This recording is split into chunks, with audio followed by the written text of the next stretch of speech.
12:20, which means the Germans start the party. First of all, let me welcome you and let's convene our 5,656 meeting. In good old tradition, we start off our meetings with the thought of the day. Hancho, you want to join me up here?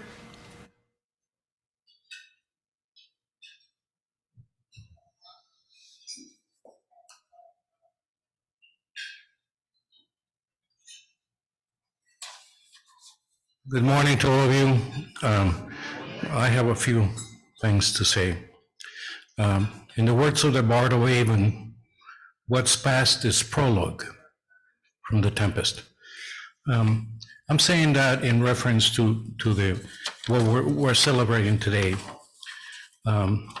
68 years ago, tomorrow, in 1955, Jonas Salk ended the trial of his vaccine. It wasn't without a criticism that he was able to accomplish this. He had many people, many detractors at the time. And in spite of this, he invested his time in starting many children on either the vaccine or the placebo, with the results that you all know. The Salk vaccine became available, and then later on the saving. He did it in spite of the fact that he was mired in controversy, like many people were mired in controversy following the crisis that we just are about to end, I hope. So what's happened in the past repeats in the future, and that's what Shakespeare was referring to. That what's past is prologue. In other words, history repeats itself. So let's not repeat it again. Thank you.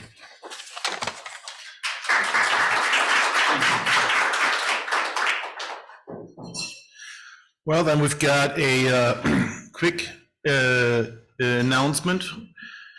We have the slide for our Snow City Arts event.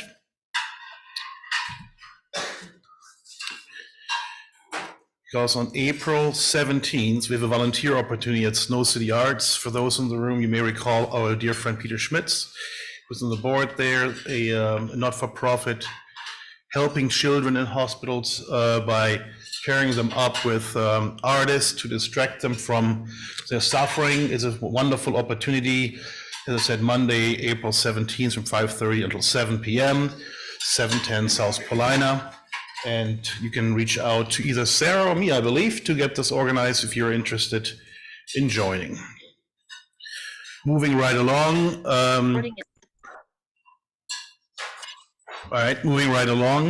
We can, Sarah, can you join me up here to introduce Elise, please?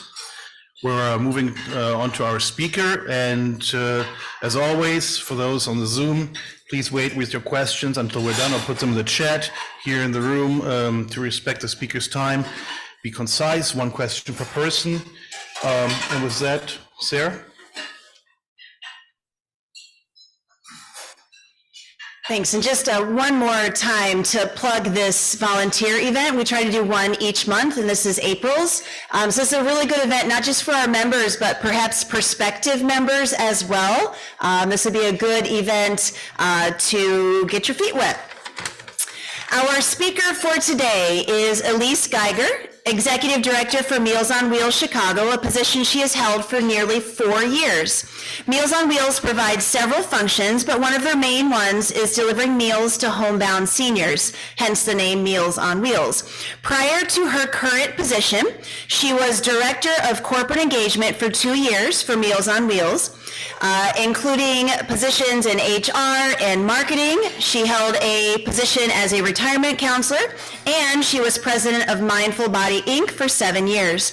Her education was local, graduating with a BA in Marketing and Fine Art from Columbia College, Chicago. She also has a diploma in massage and bodywork from the Chicago School of Massage Therapy. So you know, if you need volunteers to keep up with your continuing education units to keep your massage therapy, I think that's a service project we could get behind. Additionally, she has participated in numerous leadership trainings. So just as a reminder, for the room audience, we'll save our questions for the end, and for Zoom participants, please place your questions in the chat box. And with that, I will turn the microphone over to our speaker. Yes, thank you.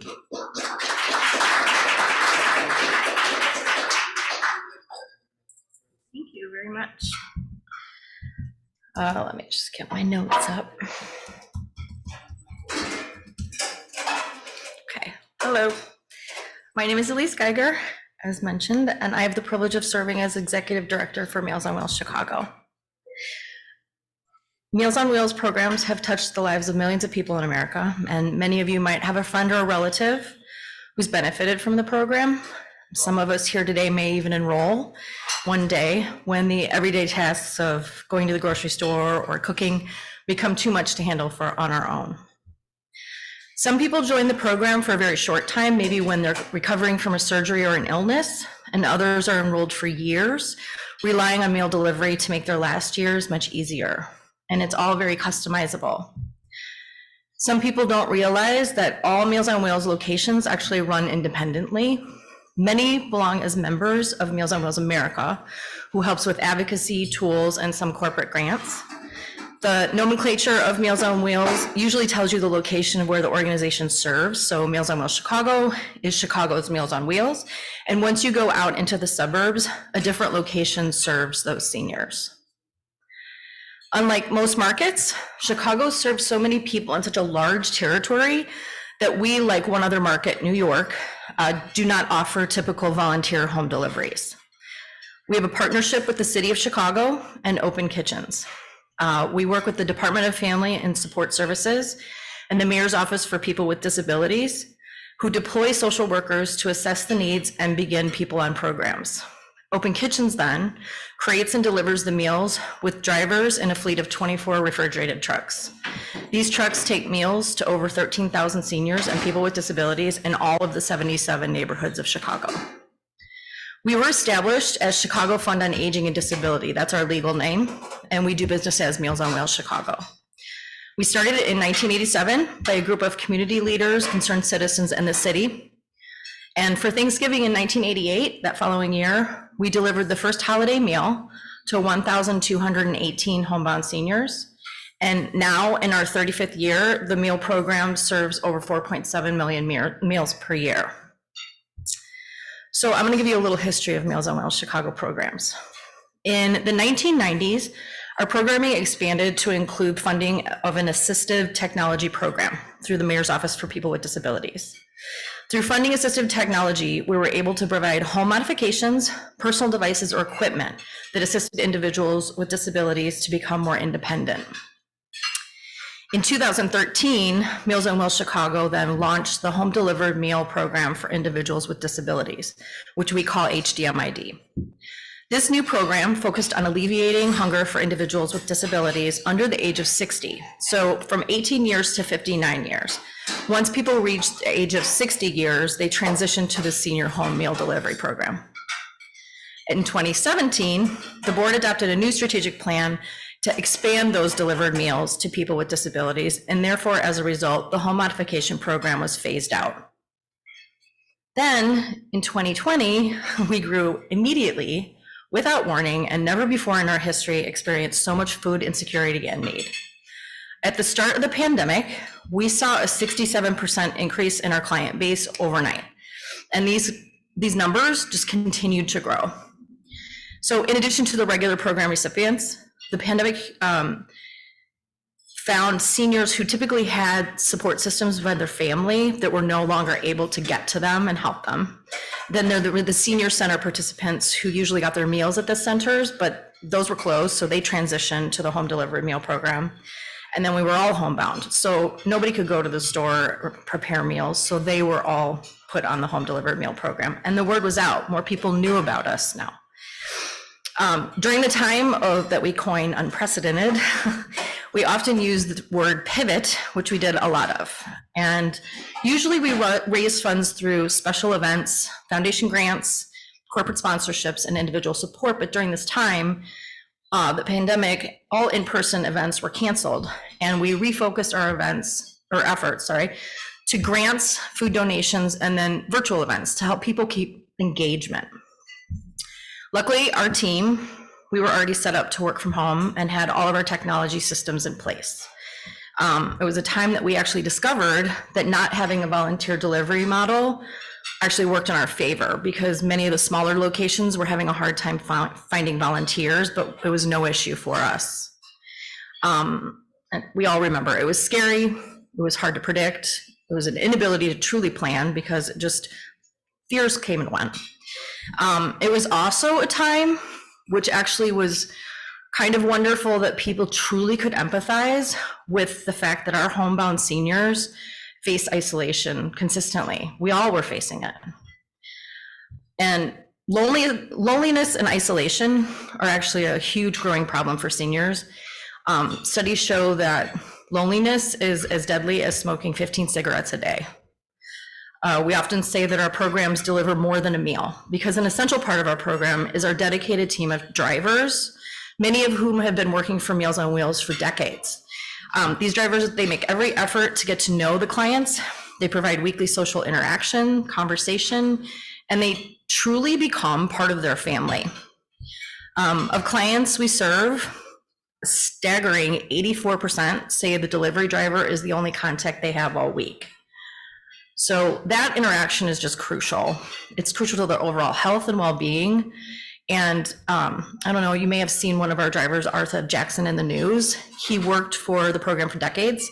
He retired in 2021 after the Christmas delivery, and he passed the torch to his son, who has now taken over his route. So it just continues this love. And we're so grateful to have devoted drivers. They deliver comfort and a sense of security as well every week. So in thinking ahead and observing the need for more than a meal, we wanted the ability to address the whole person and expand programming. The Older Americans Act is the federal legislation that established funding for all the Meals on Wheels programs. At the end of 2021, Meals on Wheels Chicago expanded our strategic plan to be in alignment with this Older Americans Act. And we support these three overarching goals: reducing hunger, food insecurity, and malnutrition, promoting socialization, and promoting health and well-being of older adults. These pillars are all our response to the core problems of food insecurity and poverty. Here in Chicago, 7.7% of seniors are food insecure, and that's higher than the national average. And the seniors who identify as Black, Latino, or Native American experience food insecurity at even higher rates. The majority of our clients live at or below poverty level, struggling to make ends meet on fixed incomes that barely provide enough to cover housing and utility bills. We figured out that after paying the most basics, they only have $47 a week to cover food, clothing, and wellness essentials like soap and toothpaste, and that's just simply not enough. Inflation and the high price of food has made matters worse.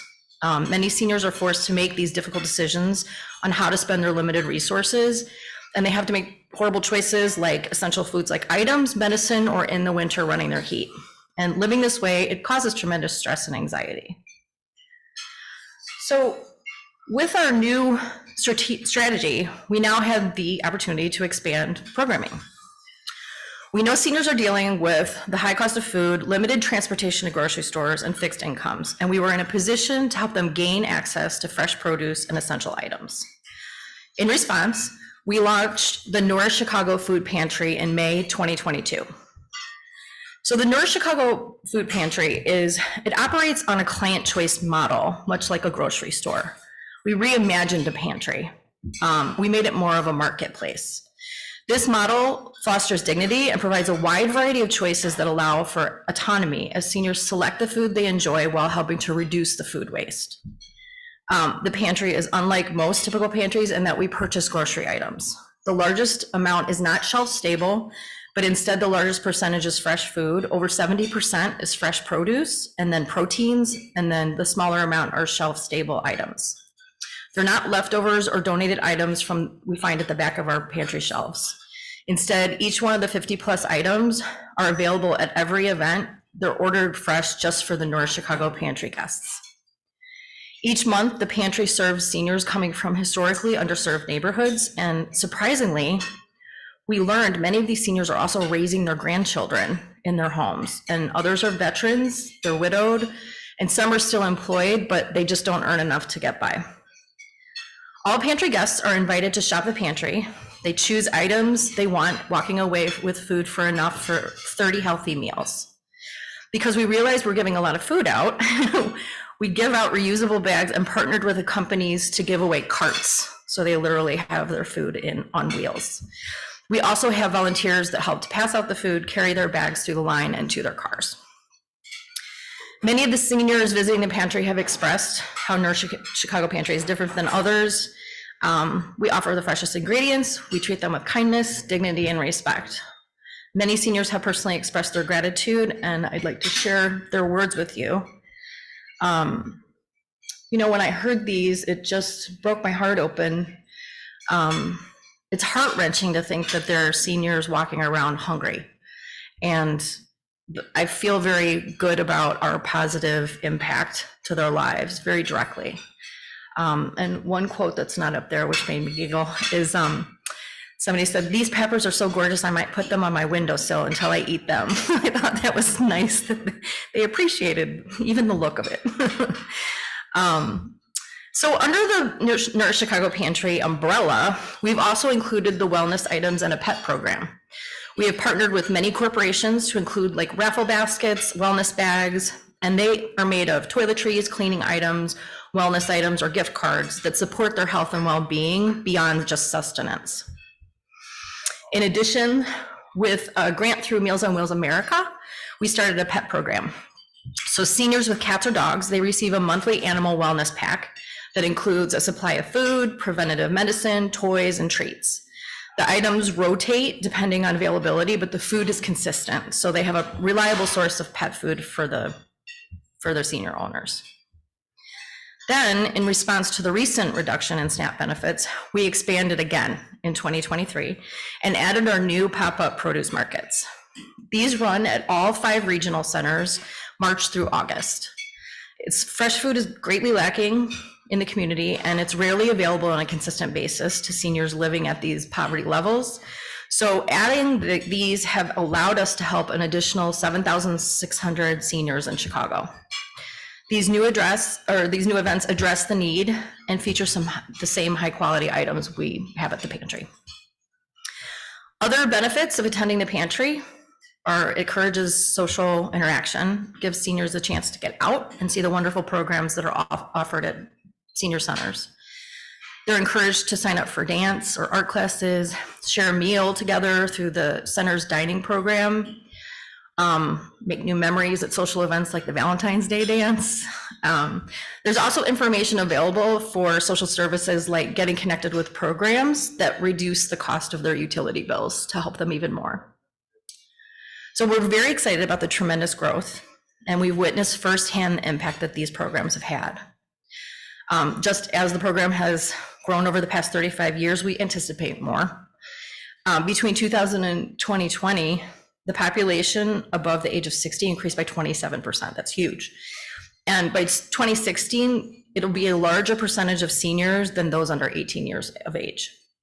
So this, coupled with diminishing Social Security benefits, it's going to put a strain on social services like Meals on Wheels. And to keep all programming going and to prepare for the inevitable future when more people turn to us, we just need the support of the community. So there are many ways to support Meals on Wheels Chicago through giving your time, talent, treasure. We have opportunities for sponsorship at our 3 annual events, which we're so happy to have back. Chicago on Tap is coming April 27th, Thursday, April 27th at Theater on the Lake, if you're interested at all. It's a very brewmaster / chef fundraiser. And then the Golf Classic is the first Monday of June. And then our biggest event is Celebrity Chef Ball, October 20th at the Garrity. All 3 of these raise crucial funds for the program. And this year, 10% of the revenue from all sponsorships will support the pantry and the pop-up produce markets. We also have lots of volunteer opportunities that I hope I can get on your calendar for some month. We welcome groups of up to 20 at the pantry or pop-ups. We also partner with local senior centers to provide special meals for Valentine's Day and Juneteenth. We offer individual and corporations to do fun events like bingo. Some people throw senior paloozas. It might even include a boxed meal for a senior to take home later. We have a program called Love Notes that are handwritten notes to include with the meals, so they know somebody is out there thinking about them. And this is a great activity to be done anywhere, anytime. It's a great way to get all ages involved in our mission. And then if you're interested at all in getting involved, we have a leadership role. We're looking to fill our event planning committee with more people for Celebrity Chef Ball. And then, of course, the biggest impact is with your dollars. So all donations to Meals on Wheels go immediately towards the meals for those in need. So once a person is enrolled, they receive meals the following day and begin. And so your donation helps pay for that immediate help.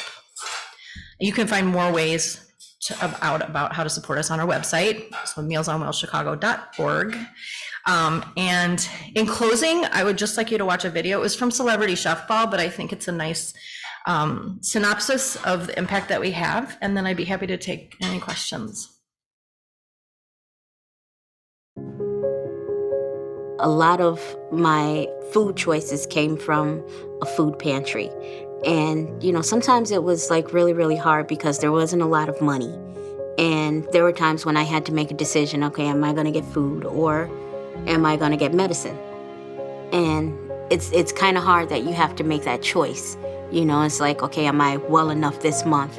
Can I stretch this dollar a little bit further? Getting meals already prepared, that's an added cost that I didn't have to worry about. And, I was able to spend the money on medication, and, no one should have to make that choice. For 35 years, Meals on Wheels, in partnership with the City of Chicago and Open Kitchens, has served our community, delivering so much more than just meals. We are committed to addressing the overall health and wellness of each of our clients, and that includes trying to ease the pain of social isolation. 1 in 4 seniors live alone, and among the thousands that we serve, 84% tell us that their delivery driver is the only person they see all week. We are fortunate to have dedicated drivers like Arthur Jackson work for our program. Ever since I was a kid, I always kind of took to old people listening, because like to say, you learn from listening. So I always like having conversation with my elders. Drivers like Arthur deliver more than just meals. They build relationships with the thousands of seniors living in our community. Our 35 years of service has been made possible by you, our community of supporters, and events like Celebrity Chef Ball. Because of your support, we've expanded programming, and we've launched the Nourish Chicago Food Pantry that serves even more seniors in need. Tonight, we celebrate food and philanthropy. Thanks to the generosity of people like you, we have grown our program to keep up with demand. Please reach deep into your wallets tonight to be a champion for our mission and help us continue our critical work for the next 35 years. Coming up on 9:15, Meals on Wheels Chicago is celebrating 35 years of serving our community this month. What started in 1987 as a program delivering 1,218 meals on Thanksgiving is now a program serving 4.7 million meals a year to thousands of seniors living in every neighborhood of the city.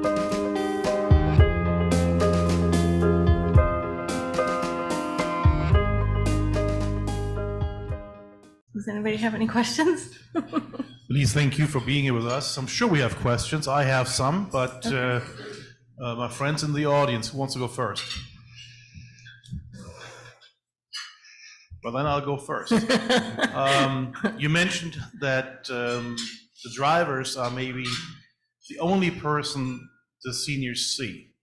So question one is, in the supply chain world, there's a shortage of drivers. The question is, do you face that as well?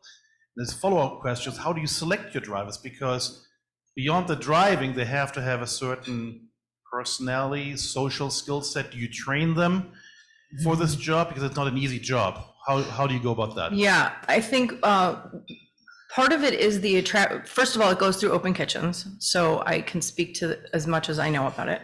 I think part of the attraction is that when people understand the job itself, it attracts people who are interested in social services and actually providing that service, or of course, background checks and all of that sort of thing. But then there's training that goes into shadowing the person so that they can then take over the route.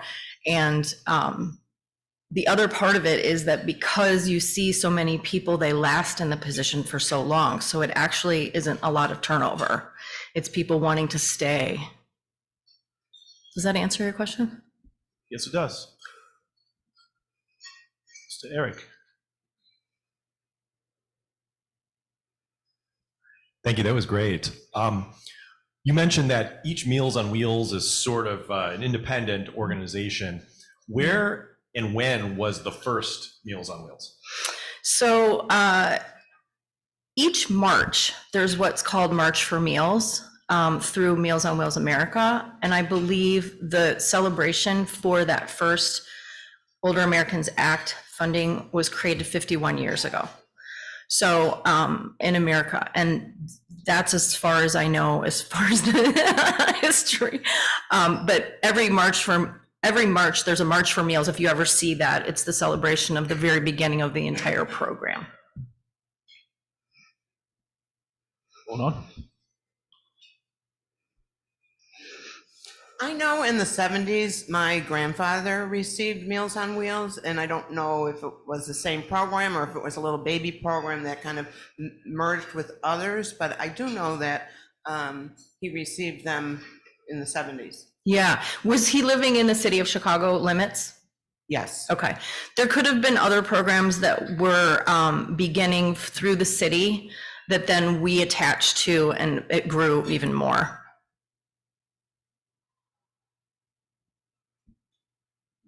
A number of years ago, we were in Barcelona and attended a German-Spanish Rotary Club, which was unusual, I thought.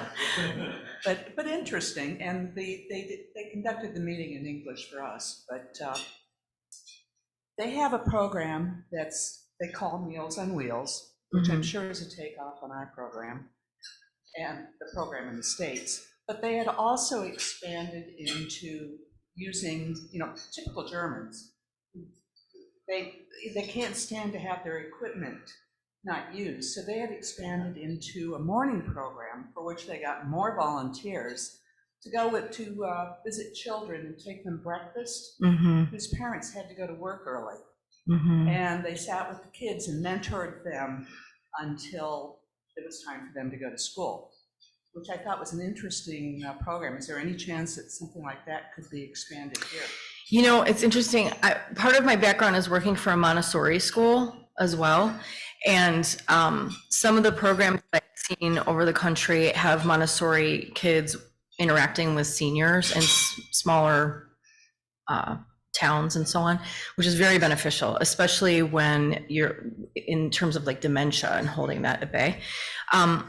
What we get into here is both the size that we have and the amount of seniors that sort of limits us, as much as we want to expand and do health and wellness, it might be something in the future in smaller amounts, but I start to wonder about mission creep. I don't know how far we want to push the mission beyond food and health and wellness in the sense of items that are needed. But, I have lots of dreams of different things that we can do, and that would definitely be beneficial. That's wonderful that they do that. There's a sister organization called Meals in a Backpack, right? Isn't that a blessing? Oh, yeah. Yeah. So maybe there's some room for collaboration there. Yeah, I would love collaboration like that. Any other questions here in the room? All right, going online, do we have something in the chat box? Who controls the chat box here? You guys open that up? Timo, I don't, let's see.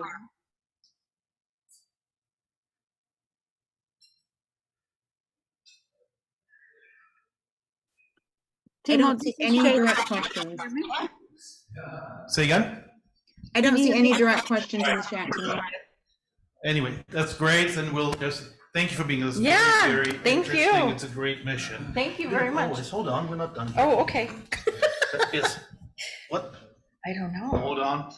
I may have to deliver a little bit. Thank you very much. I have a little thank you for you, but I'll find it. It might be buried under me. I'll bring it to you. All right, time to recognize our guests. And as always, we start with our international guests, and then we have some right over here. You want to just say your name, what club you're from, what brings you here, so we all know who you are. We have flags. We have flags. We'll do the flag exchange afterwards, but yes, we'll do that just at the end. Come on up.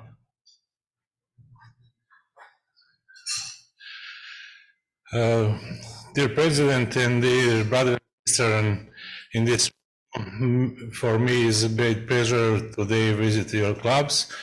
I'm Danilo Ljevnajic from Serbia, past district governor 2021 COVID years, and before 60 months I moved with my family here in Chicago because is Chicago my lovely city. I visit USA before moved 43 times and Chicago 4 times.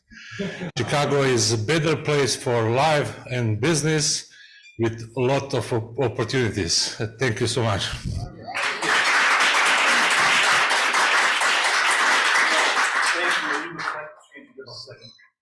I know it should be on, so I'll bring it to you. Dear President, all other members of Rotary One, it's my pleasure to be here. I'm not first time here. I've been here when Eric Campbell was the president for a couple of years. So I would like to say you greetings from my Rotary Club Banja Luka from Bosnia and Herzegovina. I visiting Chicago a couple of times of year, so I'll be here maybe 1 time more or a couple times more after that. Okay, thank you very much. Any other international? That's what I thought. Yes.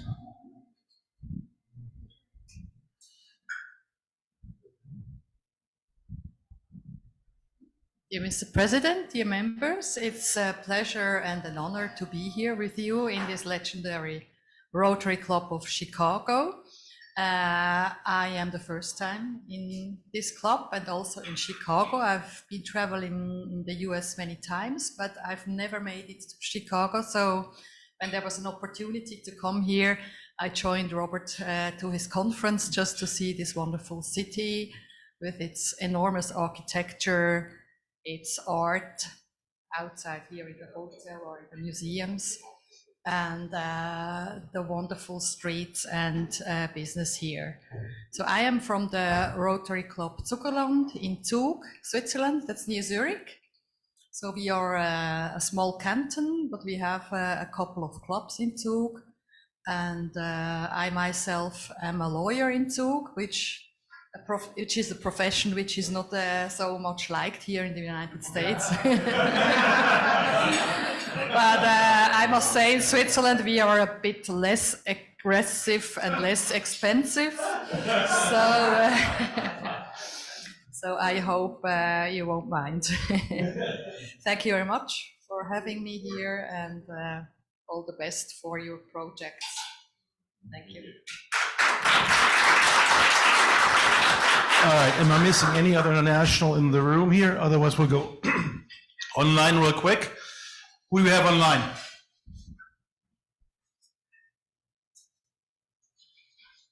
Radio silence. US visiting Rotarians here in the room.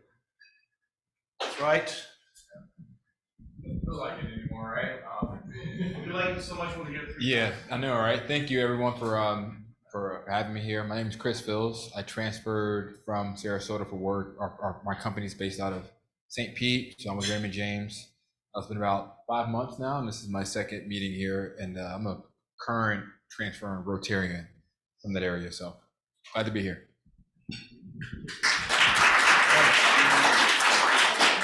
Anyone else I'm missing here online? Any other US Rotarians online? All right. Other guests?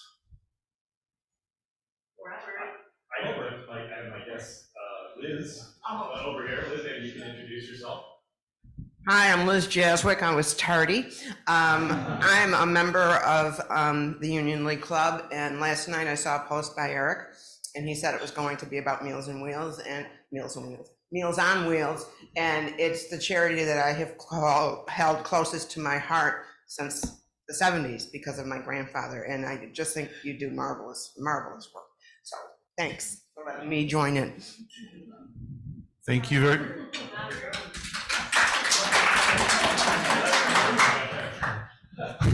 Well, this is my first, thank you for letting me be here with you.